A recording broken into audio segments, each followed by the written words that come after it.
Cintaku terhalang restu orang tua. Namaku Naila. Aku bukan gadis sempurna. Kadang keras kepala, kadang terlalu banyak berpikir dan terlalu mudah jatuh hati pada kebaikan. Waktu itu, aku duduk di bangku semester akhir kuliah. Hari-hariku terasa padat, sibuk dengan skripsi dan juga bimbingan. Lalu aku bertemu dia, namanya Rehan. Kami pertama kali berbincang di ruang baca fakultas. Sama-sama sedang mencari referensi yang entah kenapa tak pernah ada di perpustakaan digital. Aku cari buku ini sejak kemarin, kamu juga. Aku pun hanya mengangguk. Entah kenapa suaranya langsung menenangkan. Senyumnya bukan senyum yang dibuat-buat. Seperti ada ketulusan yang membuat aku berhenti merasa asing. Dan sejak hari itu kami pun jadi sering bertemu. Di kantin kampus, di tangga perpustakaan, bahkan di minimarket dekat kos. Seolah semesta memang sengaja mempertemukan kami terus-menerus. Raihan bukan tipe laki-laki yang mencolok. Ia tidak populer di kampus dan juga tidak suka memamerkan apa-apa. Tapi ia selalu tahu cara membuatku nyaman. Ia ingat sekali makanan favoritku. Ia tahu kapan aku sedang ingin sendiri, kapan aku butuh ditemani, dan yang paling penting, ia tak pernah memaksaku jadi orang lain. Hubungan kami tumbuh perlahan, tanpa banyak janji, tapi dengan kehadiran yang konstan. Hingga pada suatu malam, di depan warung pecel lele langganan kami, ia bilang, "Aku nggak tahu apakah aku orang yang tepat untukmu, Nay. Tapi aku ingin sekali mencoba." Aku pun hanya diam dan menatap wajahnya yang sederhana. Dan malam itu, tanpa banyak kata, aku pun memutuskan untuk mencoba juga. Bulan demi bulan pun berlalu. Hubungan kami bukan tanpa luka, bukan tanpa cemburu, tapi semuanya selalu bisa kami bicarakan. Aku mengenalnya lebih dalam. Ia anak tunggal dari keluarga sederhana. Ayahnya pensiunan tukang bengkel, ibunya penjual gorengan. Dan meski ia hidup pas-pasan, cara ia mencintai aku sungguh luar biasa.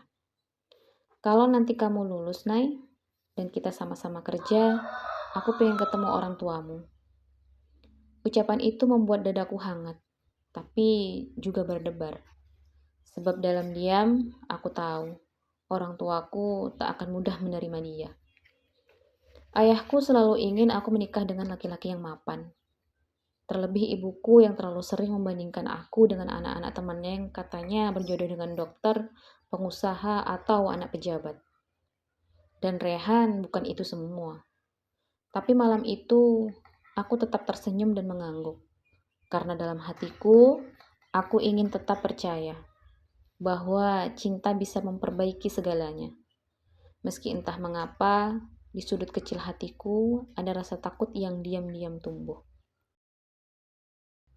Aku serius sama kamu, Nay. Rehan pun menatapku. Kedua tangannya menggenggam gelas kopi yang mulai dingin. Minggu depan, kalau kamu gak keberatan, aku pengen datang ke rumah, ketemu sama orang tuamu. Dadaku pun berdebar kencang. Ini bukan pertama kalinya ia bicara soal masa depan, tapi kali ini lebih nyata. Bukan sekedar obrolan tengah malam yang mengambang. Aku pun tersenyum kecil, berusaha menyembunyikan kegugupanku. Iya, aku coba bilang ke ibu dulu ya. Padahal dalam hati aku tahu ini akan jadi awal dari badai. Hari itu aku duduk berdua dengan ibu di dapur. Ia sedang memotong sayur dan aku membuka topik dengan pelan.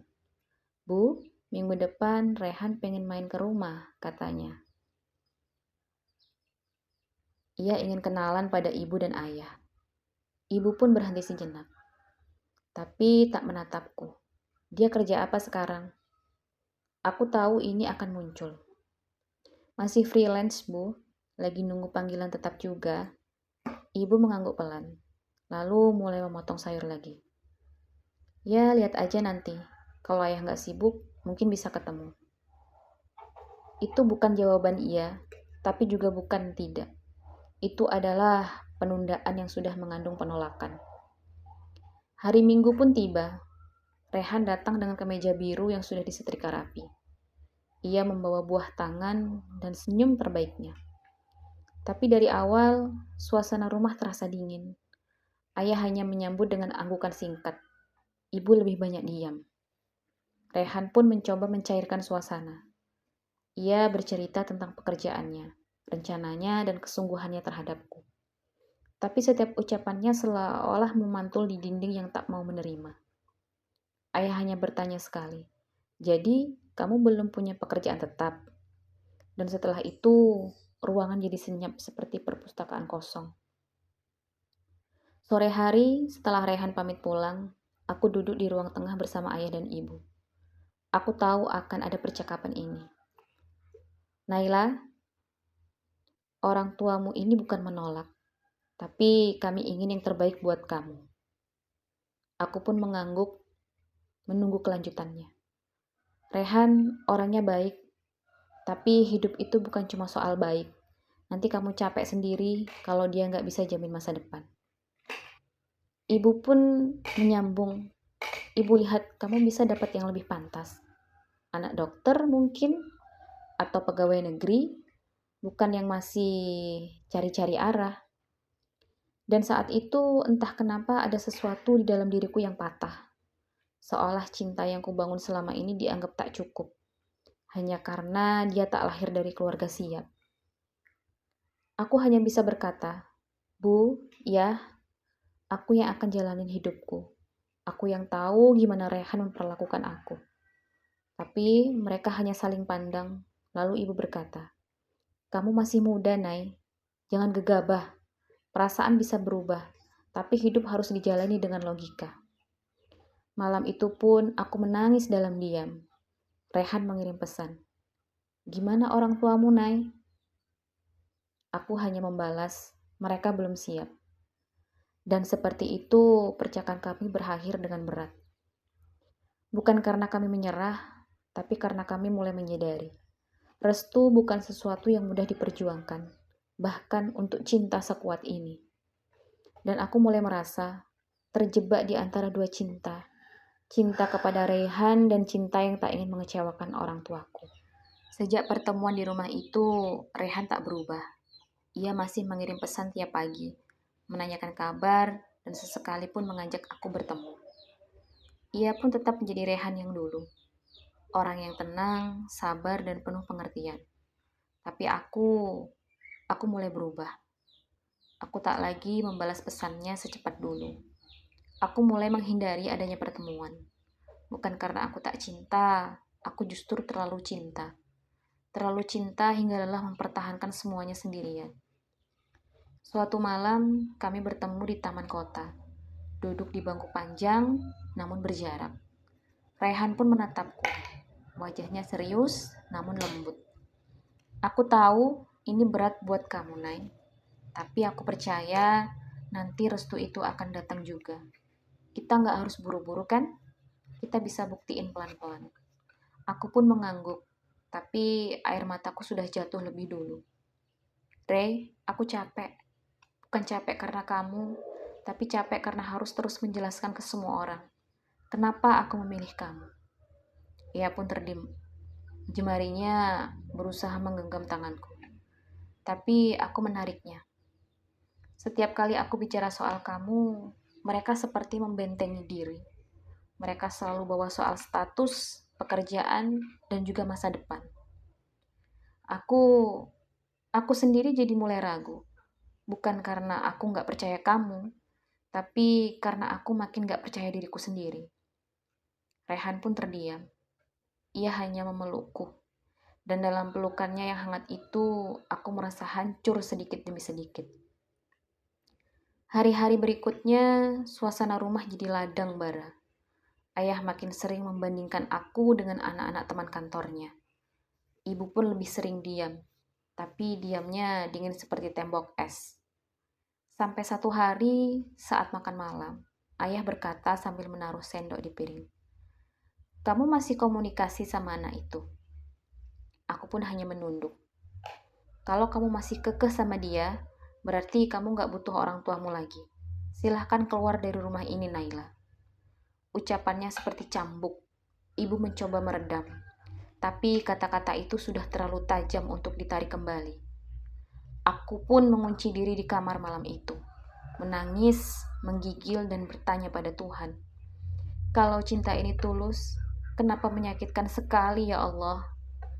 Rehan mencoba menelpon berkali-kali, tapi rasanya aku tak sanggup untuk menjawabnya, karena hatiku sudah penuh dengan pertanyaan, dan aku takut satu lagi luka bisa membuatku benar-benar menyerah.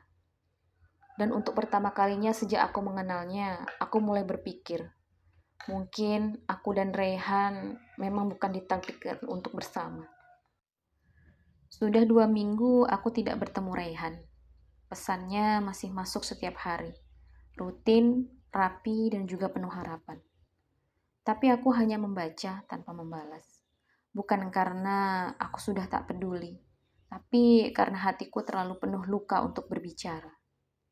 Aku pun mulai menyibukkan diri dengan mengambil les tambahan, menyelesaikan skripsi lebih cepat, dan menghindari tempat-tempat yang biasa kami lewati bersama. Setiap bayangan tentang dia membuat dadaku semakin sesak. Aku rindu, tapi aku lebih takut. Takut menyakiti dia lebih jauh jika aku tetap bertahan dengan cinta yang terus ditolak oleh keluargaku. Sampai suatu hari, aku menerima pesan dari Rehan. Aku gak tahu kamu menjauh karena lelah, marah, atau karena udah gak cinta. Tapi aku rasanya ingin kita ngobrol sekali lagi, biar semuanya jelas. Kalau kamu masih peduli sedikit aja, datang ke taman jam 5 sore. Aku pun datang, dengan langkah berat dan hati yang sudah bergetar sebelum bertemu. Rehan sudah duduk di bangku itu, tempat kami dulu pertama kali berbagi cerita tentang masa depan. Tapi sore ini, langitnya kelabu, dan matanya bukan lagi mata Rehan yang penuh harap, tapi mata seseorang yang bersiap kehilangan. Nay, kenapa kamu menjauh? Pertanyaan sederhana, tapi jawabannya begitu rumit. Aku pun menunduk menahan tangis. Aku takut, Re. Aku makin lama makin merasa semua ini cuma bikin kita lelah. Aku berasa kuat, tapi keluargaku gak berhenti menekan aku. Dan aku tahu kamu capek juga, walaupun kamu gak pernah bilang. Aku capek, tapi aku gak pernah mau berhenti. Suara Rehan mulai bergetar. Aku pengen berjuang, Nay. Tapi perjuangan butuh 2 orang, bukan aku sendiri. Aku mengangguk. Dan dengan napas yang gemetar, aku ucapkan kalimat yang selama ini kutahan. Re, aku rasa kita cukup sampai di sini. Matanya pun membelalak. Ia mencoba menahan air matanya, tapi gagal. Apa kamu benar-benar gak mau terusin ini? Aku pun semakin terisak. Kalau aku terusin, aku harus memilih kehilangan keluargaku. Tapi kalau aku berhenti, aku cuma kehilangan kamu. Ia pun berdiri dengan perlahan, lalu menatapku dengan senyum yang dipaksakan. Aku harap kamu bahagia, Nay, meski bukan sama aku. Dan seperti itu, ia pergi. Tanpa pelukan, tanpa kata perpisahan yang manis. Hanya punggungnya yang menjauh dan hati yang koyak tanpa bisa diperbaiki. Malam itu, aku menangis sepuasnya di balik bantal dalam gelap. Karena tak ada yang lebih menyakitkan daripada melepaskan orang yang masih sangat aku cintai demi orang-orang yang tak pernah mau mengerti.